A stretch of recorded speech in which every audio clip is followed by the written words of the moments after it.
Harisree creations presents day to day May 19. 1858 ഇതേ ദിവസമാണ് കേരളത്തിലെ ആദ്യത്തെ ചരിത്ര നോവലിന്റെ പിതാവായി അറിയപ്പെടുന്ന CV രാമൻപിള്ള നെയ്യാറ്റിൻകരയിൽ ജനിച്ചത്. 1904 ഇതേ ദിവസമാണ് ഇന്ത്യൻ സാമ്പത്തിക പുരോഗതിക്ക് നിസ്തുല സംഭാവനകൾ നൽകിയ ജംഷഡ്ജി ടാറ്റ അന്തരിച്ചത്. 1910 ഇതേ ദിവസമാണ് ഹാലിയുടെ ധൂമകേതു ഭൂമിയുടെ ഏറ്റവും അടുത്തുകൂടെ പോയത്. 1976 ഇതേ ദിവസമായിരുന്നു ചിത്രകലയിലെ അത്ഭുത ബാലൻ എന്ന് വിശേഷണമുള്ള തോമസ് എഡ്മണ്ട് ക്ലിന്റ് കോട്ടയം ജില്ലയിൽ ജനിച്ചത്.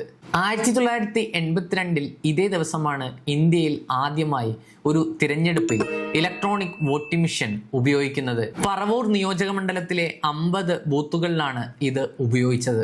1996 ഇതേ ദിവസമാണ് തമിഴ്നാട്ടിലെ ആദ്യ വനിതാ മുഖ്യമന്ത്രിയും MGRന്റെ ഭാര്യയുമായിരുന്ന ജാനകി രാമചന്ദ്രൻ അന്തരിച്ചത്.